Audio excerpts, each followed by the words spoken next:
to Conscious Matters. It's a safe space where we chat about how living consciously matters to our well-being, to the one of our surroundings and loved ones, as well as to the earth and humanity as a whole. Join me, Melissa DeBerry, for inspiring interviews with some of the most beautiful souls out there, individuals who are helping others to reach their highest selves and who bring light into this world. In every episode, we talk about conscious matters such as self-love, awareness, personal development, the power of yoga and meditation, self-medicine, the rise of holistic practices, and much more. We expand on our experiences, share tools that help live in peace, harmony, and alignment on a daily basis, and discuss about what we've learned along our healing journey. Get your mind, body, and soul ready for a ride in consciousness. Namaste, listeners. Everything in the universe is within you. Ask call from yourself. I wanted to start with this beautiful quote from the fantastic poet Rumi. So today it's Valentine's Day. That time of the year when it's all about love everywhere. But let's switch things up a bit. Instead of falling into the business aspect of this day, such as buying gifts, flowers, going to the restaurant, and also looking for approval of someone else, calling your partner you have, let's focus this talk on you, on self-love. The type of love that nourishes you deep inside, and which is the key to love others fairly and healthily. To quote the amazing RuPaul, if you can't love yourself, how the heck you gonna love somebody else? Today's episode is a little bit different from the previous ones. I was very keen on bringing you a great guest, as usual, to exchange on self-love, but something was sort of blocking me in the process of doing so. I had to listen to my gut feeling and stop for a moment. It got me thinking. That's when I had this aha moment. You want to talk about self-love, but with someone else? Isn't it contradictory or at least ambivalent? I had to admit that in a sense, yes, absolutely. The power of the word self in the term self-love is so strong that I should maybe focus on that. And this time have myself talk about what self-love means to me. Not saying that opening the conversation with others about self-love is a no-no. I'm actually a strong believer in adding different perspectives on the same topic to add more substance and value. Nonetheless, this time, it felt right to express my own thoughts on this conscious matter. So here we are, with me, rambling by myself. Let's do it. Most of us think that if you have your life kind of together and you take time to pamper yourself here and there, that might mean that you love yourself. To me, self-love is so much deeper. It's not only about taking care of yourself, which is of course so important, but it's all about heartily loving yourself, embracing the good and the bad aspects of your personality, caring for yourself even better than a mama bear, forgiving yourself when you're mistaking or slacking, and fully accepting yourself simply for who you are and not what you do or for your achievements. Like self-love is all about the internal work, your state of mind, adjusting your perspective on life to one that will make you feel great about yourself. So I would say that self-care complements self-love, not the other way around. Finding outer things to validate your inner self will never work. Trust me, I tried. But you gotta do that inner work, no matter what. At the core, we are pure, lovable, and deserve to be celebrated for our uniqueness. When we think about it, we have everything already. We all have both a feminine and masculine part inside of us, like the yin and the yang energies. We are already perfectly made and already complete. That's why I'm struggling when people refer to romantic partners as half, even though it's just an expression, like I'm aware of that. Words matter. So if you see yourself as incomplete, you'll always look to be completed from an outside source instead of filling the void by becoming your full self. In order to be your full, complete self, self-acceptance is literally the bottom line. The only person in control of your self-love is you. Make changes if you need to, but you have the power. Like, quit lying to yourself, dive deep into your shadow self, like explore the complexity of your personality with these different aspects, leave the judgments of your own self out of the door and forgive yourself. I repeat, forgive yourself. It's a true and courageous act of self love. When we hold a grudge, it's such a burden. Most of the time, we don't even realize how heavy it is until we release ourselves through forgiveness. For example, like forgive yourself because you made choices that led you in a situation that wasn't bringing you any benefit. You have to remember that everybody's growing. You don't know everything right away. It takes time, it takes errors, failures. Sometimes it even takes betrayal from others to learn and to grow. So, yes, forgive yourself. Because at the time you did what you did, you probably didn't know any better. And even if you did know better, maybe some limiting beliefs or your trust in someone else made you not listen to your inner self, like your gut feeling. So, yeah, you cannot change the past, like leave it behind, learn from it, grow from it, and don't repeat it. Except if it was a fantastic thing that you did, and then of course repeat it. But you know what I mean. So personally, I struggle with forgiving myself for past failures and not feeling good enough. We grow up with so many expectations put on ourselves, like from parents, teachers, society, etc., and proving our worth through doing instead of being. Like we're supposed to be a certain person and have certain thing at a certain age, otherwise you're considered not worthy, not successful, not lovable.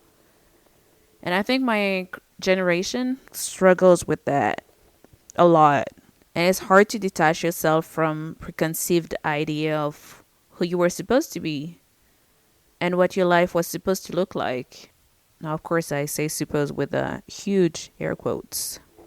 What really helped me was to connect with my inner self, like, and truly nurture myself as if I would care for a child or the most precious thing in the world. I had to get an epiphany at some point. I understood that just like they warn us on airplanes, put your oxygen mask first in order to be alive and well and to help your child or the person next to you with theirs. This analogy like really hit me. Every time I started doubting myself again or going back to my previous mindset of feeling not good enough, like I remind myself about that.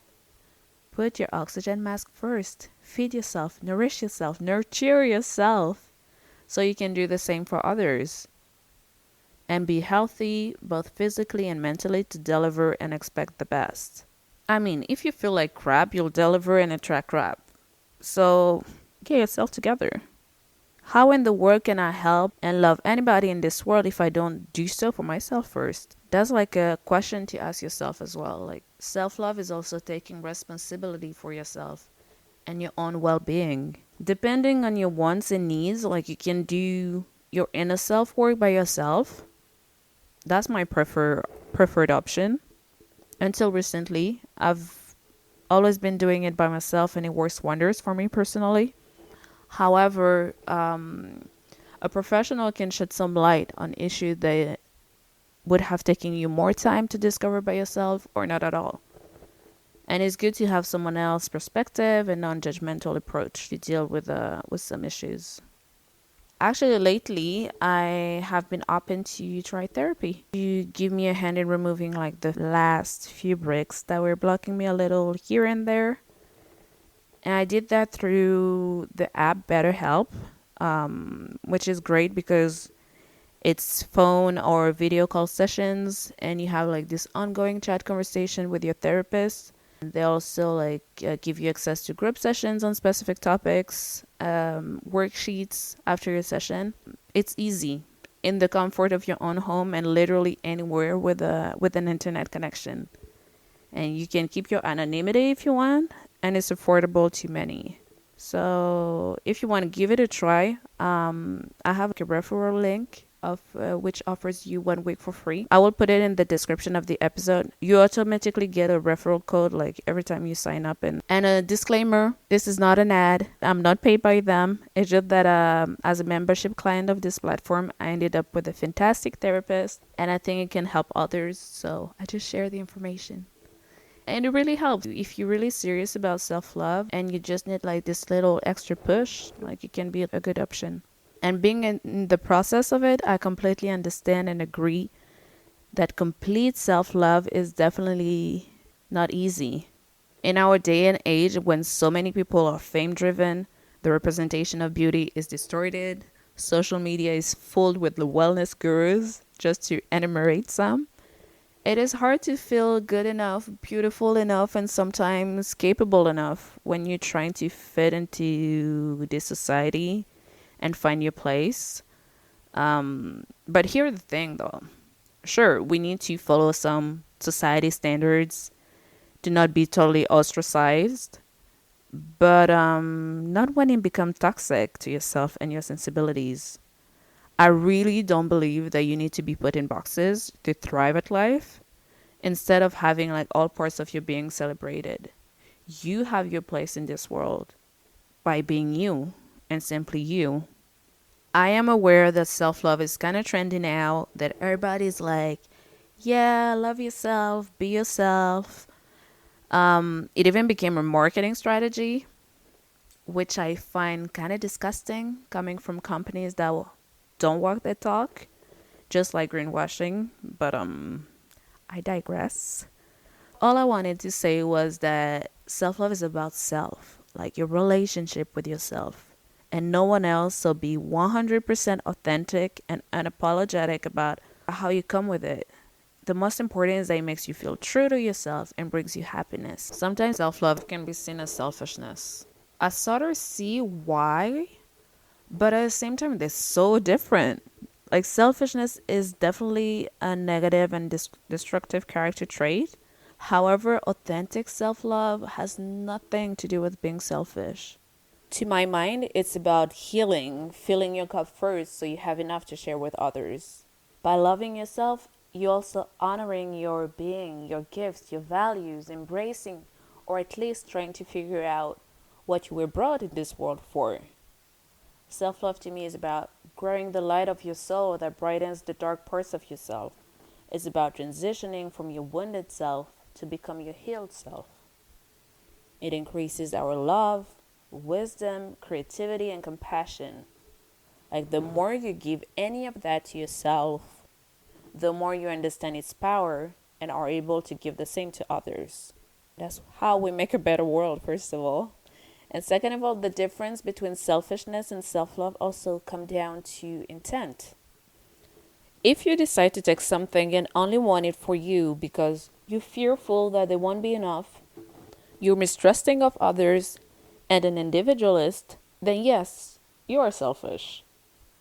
But if you decide to take something for yourself with the intent to feel better, explore it, grow from it, in order to then share what you've learned from it with your community, then no, this is not selfishness.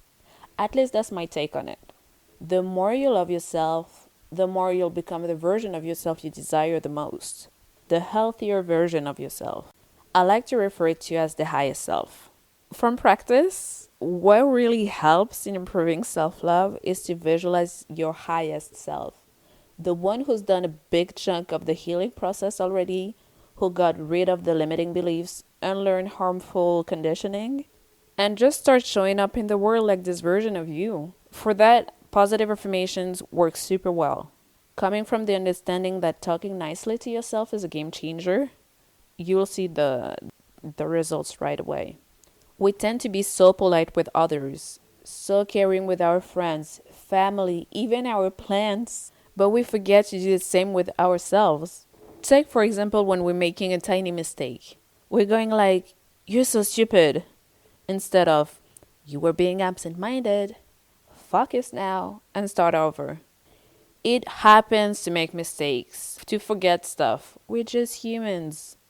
Imagine your colleague making a tiny mistake because they were thinking about something else. Are you going to be that hard? Would you call them stupid? No. So don't do it with yourself. It will not happen overnight to be completely gentle with yourself, but give it time and love to heal and grow. Because life is a long process of trials, errors, and lessons. Just be kind to your being. We all need gentleness, so provide it to yourself. No need to be so hard on you. I mean, coming from me is like the pot calling the kettle black, but it is because I'm coming from this state of mind that I realize with time that all you can do is to have trust in yourself, to keep on showing up and offering the best you can to yourself first and then others. You are making a difference at your scale, at your rhythm, so just take it easy. And do activities that brings you joy, even if it's blasting the music and dancing like no one's watching behind closed doors, which I often do. This is my tiny secret. But just to be serious a little bit, like what helps gaining perspective is to keep in mind that today is all we have. Like right now is the only time you're sure to have.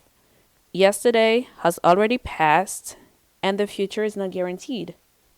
Of course, we need to live our lives with the future in mind, but enjoy today, enjoy the now, enjoy the journey when you still can. That will be my advice. And once you truly, honestly, and completely love yourself, you become unstoppable, like more daring and taking actions to create the life you deserve. It's knowing your worth, valuing yourself so you can attract people and opportunities who and which match the same vibe. So I genuinely encourage you to keep on cultivating your self-love. So that's it. Even though I could talk about self-love much more, I don't want to make it this episode too long. I did enjoy it. It was not as weird as I thought it would be talking about myself. I would be so interested to get your take on it, how you see self-love, how you express it, and what kind of tools you use to improve it. So feel free to shoot me an email or simply sending me a DM on Instagram. All of my information is in the description of this episode. And now that we've touched upon self-love, I'll most probably make an episode on practical self-care tips in the future.